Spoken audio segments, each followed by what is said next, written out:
Hey, you. Stand still.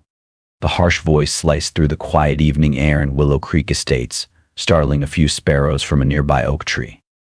A woman had just stepped out of her silver 2015 Honda Civic and reached inside for her handbag when she froze. She turned toward the aggressive police officer approaching fast.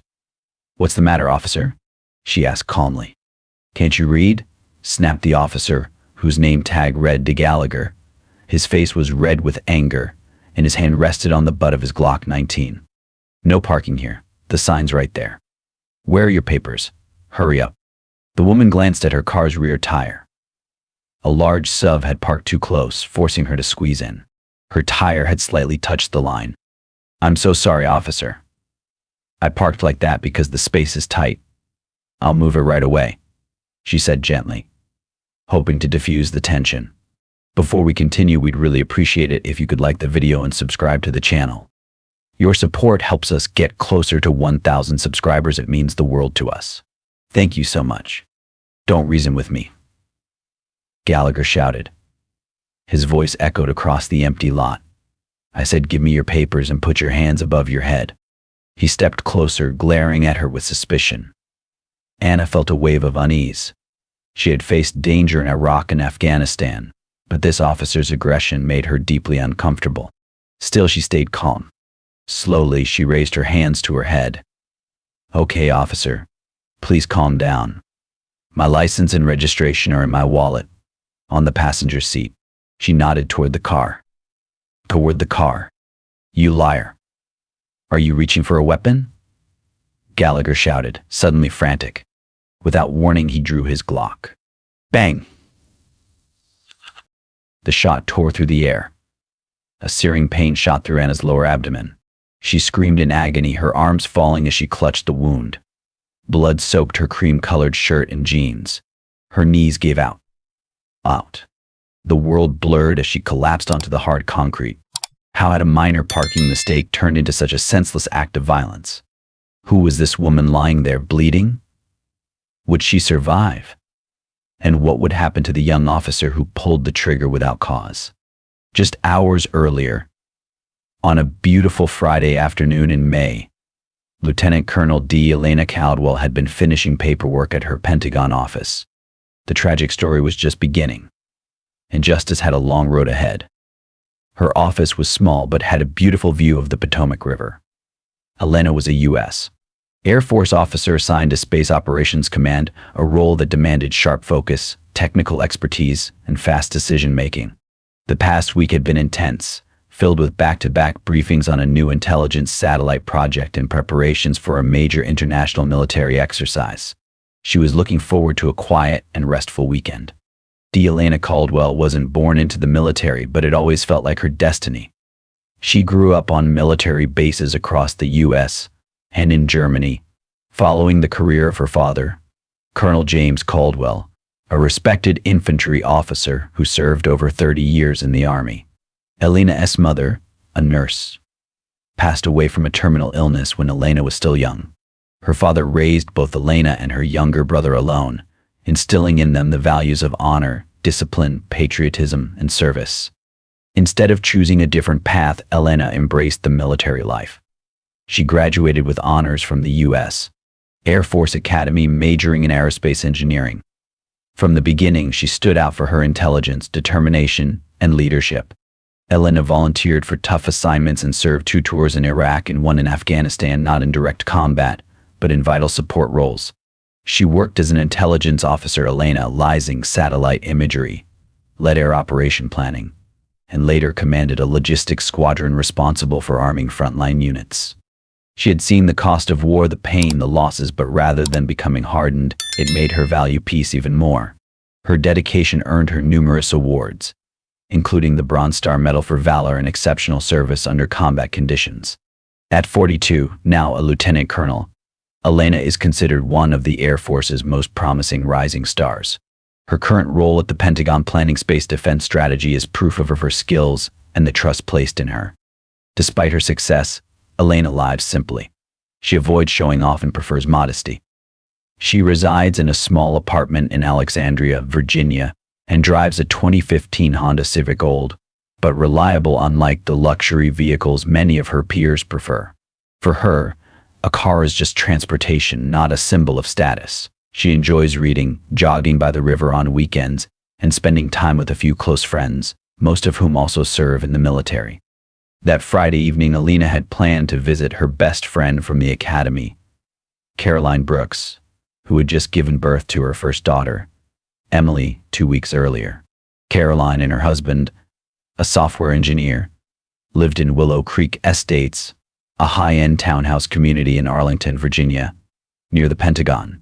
The area was known for its quiet tree-lined streets, well-kept lawns, strong security, and affluent, mostly white residents. Elena had been there a few times before.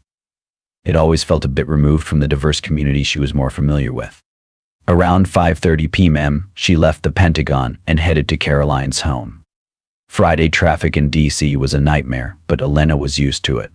She played soft jazz to unwind after a long day. She had brought a small gift for baby Emily, a soft organic cotton outfit, and some of Caroline's favorite snacks. Around 6:15 p.m., as the sky dimmed, Elena arrived at Willow Creek Estates. Following Caroline's directions, she pulled into the guest parking lot near the building entrance. The lot was nicely arranged with trees, but space was tight. Most of the convenient spots were already taken. Elena drove slowly, searching for a spot, and finally found one between a large black Lexus SUV and a narrow space next to a lamppost. She reversed carefully. The SUV was slightly over the line, making her space even tighter. After adjusting the car a few times, she managed to get to park it.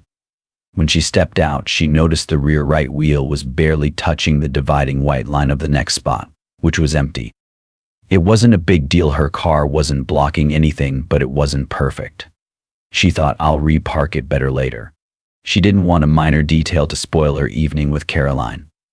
She turned off the engine, grabbed her bag and gift, and stepped out of the car. At that moment, Officer Sheen Gallagher appeared. He was 32 and had served with the Arlington County Sheriff's Department for 5 years. Before that, he briefly served in the Marine Corps but was discharged for disciplinary issues. Gallagher was a white man with a crew cut, icy blue eyes, and a rigid demeanor. He carried strong racial bias, especially toward African Thomasans, whom he believed didn't belong in affluent areas like Willow Creek Estates. He was quick-tempered, easily annoyed, and often misused his limited authority to intimidate or lash out at people he saw as easy targets. That evening, Gallagher was on his usual patrol.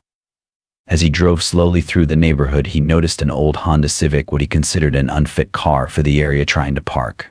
Seeing the car parked slightly over the line triggered a sense of irrational discomfort in him. He didn't know the driver, but in his biased mind, he assumed they didn't belong. He stopped his patrol car nearby, got out, and approached just as Elena was stepping out. That's how the fateful encounter began, with arrogance, and ended in a gunshot. To Gallagher, Elena's calm but firm demeanor and her willingness to reason rather than obey blindly felt like defiance. Her tone, polite and composed, only made him feel more challenged. When Elena explained that her documents were in her purse on the seat and made a small motion, perhaps just a nod or glance, Gallagher interpreted it, in his tense and prejudiced mind, as a threat. He didn't pause to assess the situation or follow proper use of force protocol. He reacted with fear and bias, not reason. He acted on impulse, and impulse fueled by fear and racial bias. The bullet from his Glock 19 tore into Lieutenant Colonel D. Elena Caldwell's lower abdomen like a blade. Pain shot through her body as she collapsed into darkness. Her last image, Officer Gallagher's horrified face in the twilight sky fading to black. For a moment, Gallagher stood frozen, gun still smoking. Maybe he felt a twisted sense of control, thinking he had neutralized a threat. But as Elena lay bleeding on the pavement, reality set in.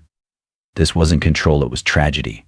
He had just shot an unarmed woman in a quiet, upscale neighborhood. The gunshot shattered the stillness of Willow Creek Estates. Behind curtains, residents stirred. On the second floor, Caroline Brooks had just nursed her newborn Emily and was waiting for Elena's arrival. The sound jolted her. She rushed to the balcony and froze. Down below, next to a silver Honda Civic, a woman lay motionless. A stunned officer stood nearby. "Anya!" Caroline screamed, recognizing the car. She dashed downstairs, heart pounding. When she reached Elena, her best friend lay pale and bleeding. "Oh my God, Elena, can you hear me?" Caroline cried, kneeling beside her, trying to wake her. Gallagher was still frozen, gun limp in hand. "What did you do to my friend?" Caroline yelled, her voice shaking with rage. She pulled out her phone and dialed 911. "Please, ambulance to Willow Creek Estates. My friend's been shot, she's bleeding badly." Moments later, sirens echoed. 2 patrol cars and an ambulance arrived. Paramedics rushed in, checking Elena's vitals and working to stop the bleeding. They loaded her onto a stretcher. Also arriving was Lieutenant Thomas Lin, a respected Asian Thomas, an officer in his 40s. Calm but alert, he ordered the area secured and witnesses located. Then he turned to Gallagher, who, still trembling, attempted to explain. "Lieutenant, the subject didn't comply. She moved toward the vehicle. I thought she might be armed. I followed procedure." Lieutenant Lin frowned as he glanced toward the stretcher. Elena's face bloodied and still. Something about Gallagher's story didn't add up. "Was she armed?" Lieutenant Lin asked. I didn't check," Gallagher stammered. Caroline Brooks, shaken, told a nearby officer, "That's my friend Lieutenant Colonel D. Elena Caldwell. She works at the Pentagon. She came to visit me and my baby. Her Idaho is in her bag on the passenger seat." With permission, the officer checked the car and found Elena's wallet. Inside was her military ID. She rushed it to Lin. "Lieutenant, these are her credentials." Lin read aloud, "D. Elena Caldwell, Lieutenant Colonel, U.S. Air Force, Pentagon." Silence followed. Officers stared at Gallagher. Lin's voice turned cold. "Do you realize who you shot?" Gallagher went pale. "I thought she was a threat. I didn't know," he muttered. Lin ordered, "Disarm him. Take him in now." Gallagher was led away, dazed. Meanwhile, Elena's ambulance sped to the hospital. News spread quickly. A Pentagon officer had been shot. The FBI joined the investigation. Elena's fight for justice had begun and Gallagher was at the center of a growing storm. Sean Gallagher was suspended and questioned for hours. His story kept changing. He claimed Elena Caldwell was threatening and uncooperative, but couldn't explain how. When pressed, he became vague and defensive. The biggest red flag came from his body camera. Just before the shooting, it mysteriously stopped recording. No video, no audio, just a blurry image of him exiting his patrol car. Investigators suspected tampering.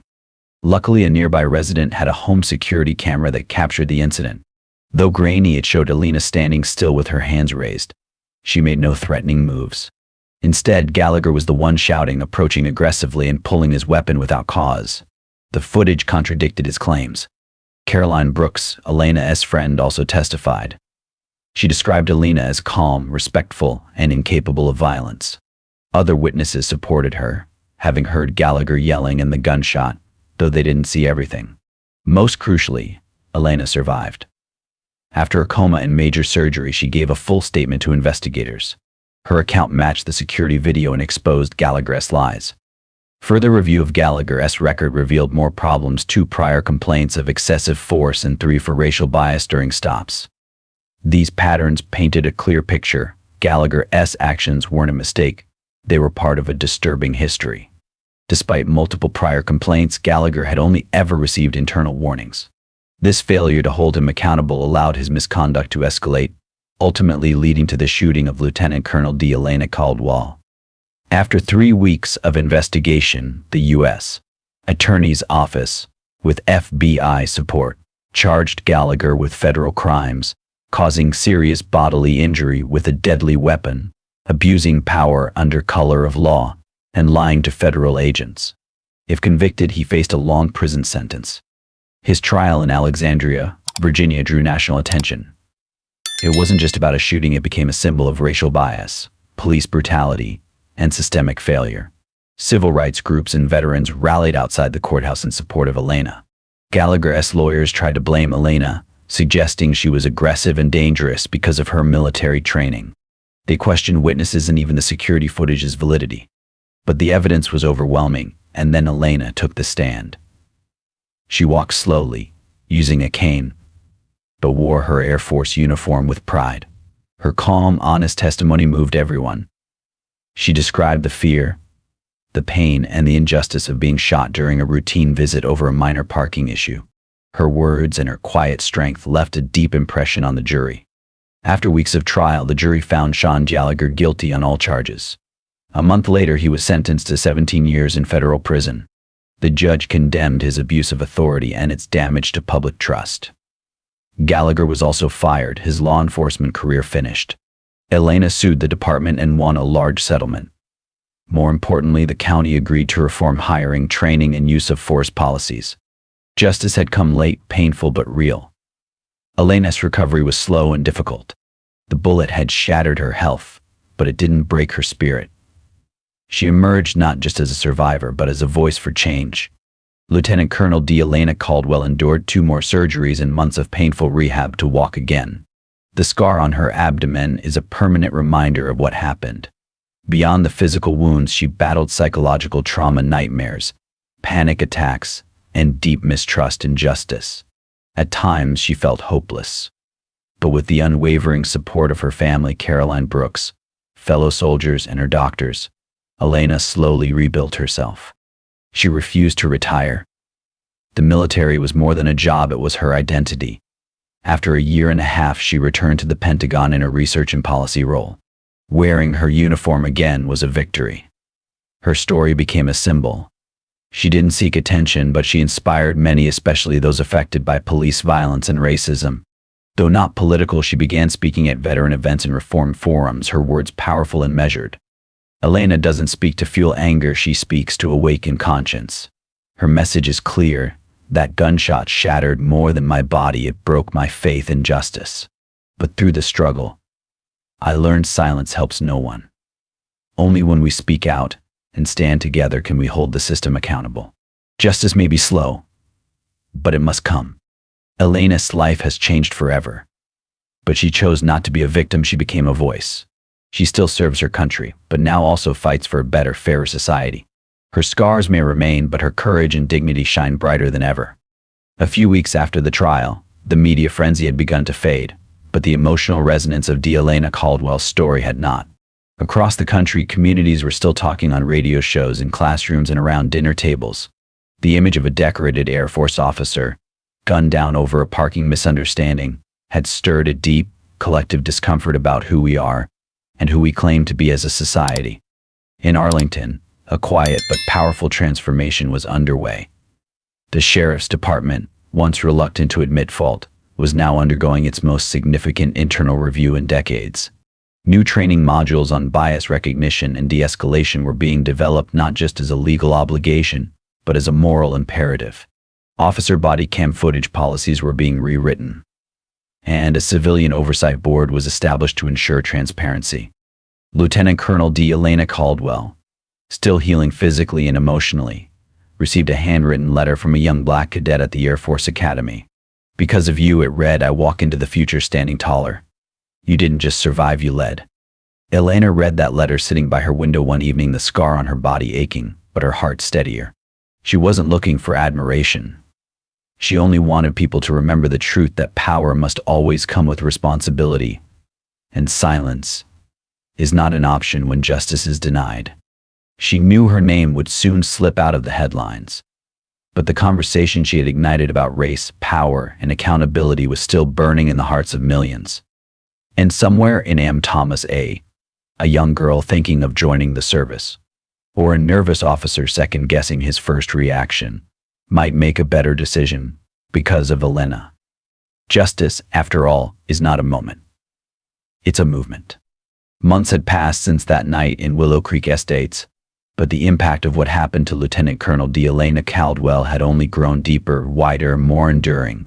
The courtroom verdict had brought accountability, yes, but it was Elena's resilience, her refusal to disappear into silence, that gave the moment lasting meaning. Elena had returned to work part-time at the Pentagon. She walked slower now, sometimes with a limp, but her mind was as sharp and strategic as ever. Her first assignment back wasn't tactical, it was transformative. She was asked to advise a newly formed interagency task force on policing reform and racial bias awareness within law enforcement military interactions. Her voice, once quiet and reserved, now held the weight of lived truth. When she spoke, senators, generals, and civil rights leaders listened. Outside the walls of government, her story had become a symbol.